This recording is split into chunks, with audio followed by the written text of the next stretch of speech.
Zoloft, Wellbutrin, Xanax. These are just a few of many medications that are prescribed to people suffering from depression. But if it's your thoughts that cause emotions, as we will prove momentarily, then which of these pills can stop your thoughts? Most people think depression is caused by a chemical imbalance in the brain. The truth is that every thought creates a chemical response in the body. So when you think the formula for depression over and over again, the thinking does create a chemical imbalance. But the chemical imbalance was not the cause of the depression. It's caused by your thinking habits over time. So it's not the chemicals that need to be treated, it's the thinking. We all get depressed about different things, but the pattern of thinking behind how we create the feeling of depression is precisely the same for all of us. And we do it with the following equation. Depression equals H1 plus H2 plus N. The H1 is hopelessness, the H2 is helplessness, and the N equals need. Let's break this formula down into story form by finishing up Jack's terrible day. Irrational Jack got broken up with. This is the new activating event. Crashing on his mom's couch, he begins to think the formula for depression over and over and over again. This is the new B. I need her in my life to be happy. I can't live without her. My life is hopeless. I've messed up too much this time. I'm helpless to get her back. So his emotional, behavioral, and physiological consequence is the feeling of depression. I need to be successful in order to feel good about myself, but I always mess up. I'm not smart enough or good enough to pull that off. I'm hopeless. I can't change how I am. I'm helpless to do anything about this. Things will always be this way. Even if the words in your thinking don't identically sound like the terms hopeless and helpless, you will say something equivalent. I'll never be successful enough to get the kind of girlfriend I need to be happy. Notice how he said that he needs the girl to be happy instead of wants. This is a subtle but very important difference that causes a lot of unnecessary emotional pain. This is how we trick ourselves into being depressed. First, we convince ourselves that we must have this need in order to be happy. And if we don't, we will be depressed. But then we also insist that we are hopeless and helpless to get that need. And then no wonder we feel miserable. Remember that there are only 5 real needs for survival: food, water, shelter, air, and the elimination of waste. Everything else is simply a want. It's a preference.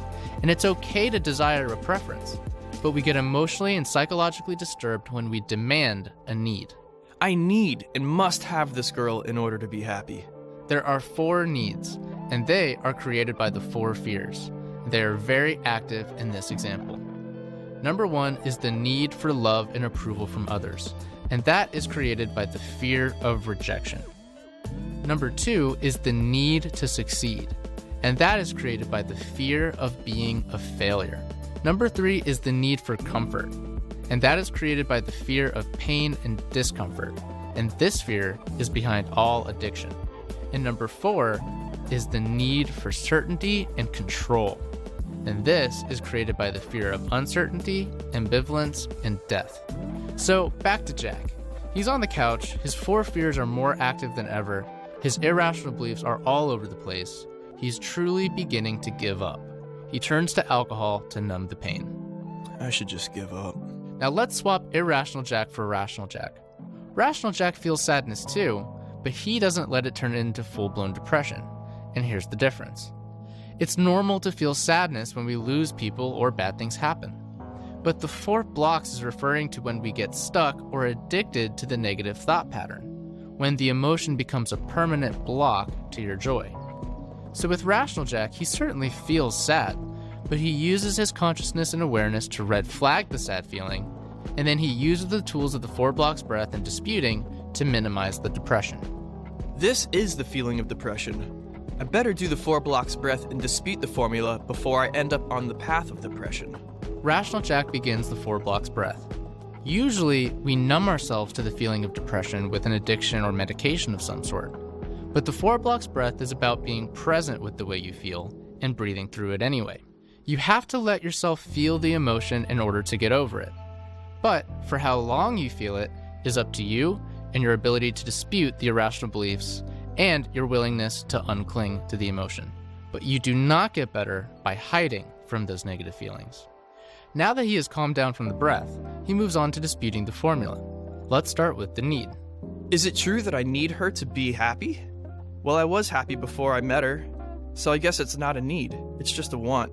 I feel a little bit better already. I know I'm not hopeless or helpless to change this. When you successfully dispute the need and turn it into a want, the hopelessness and helplessness will start to fade away.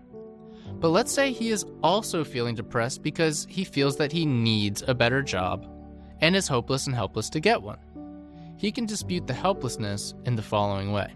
Is it true that I'm helpless to get a better job? No, because I can learn something new and improve my skills. I can use my rational thinking tools from the 4 blocks to handle my emotions better.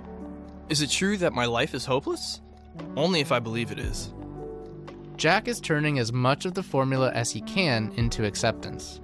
Rather than resisting everything that is taking place, he is learning how to accept changes. Remember, negative feelings are resistance. Positive feelings are acceptance. It's also important to note that he switches from the core belief of, I am not good enough, therefore I am helpless to improve, to, I am capable enough, so I can create positive change in my life. It all comes down to the core beliefs that you hold about yourself and your willingness to change. And to go through the ABCs one last time, the activating event was getting broken up with, but this time, his beliefs were acceptance of self, acceptance of others, and acceptance of the situation, which he accomplished through the 4 blocks breath, disputing, and by creating new beliefs. Because he accomplished accepting beliefs, his behavioral consequence was to embrace the change, and instead of drinking, he reads a book, does some push-ups, and then goes out with some friends who he hasn't seen in a long time. Rational Jack is going to be on an upward spiral for the rest of his life. We hope this has helped you manage your wants and needs. Dr. Parr is going to teach us the formula for guilt in the next video.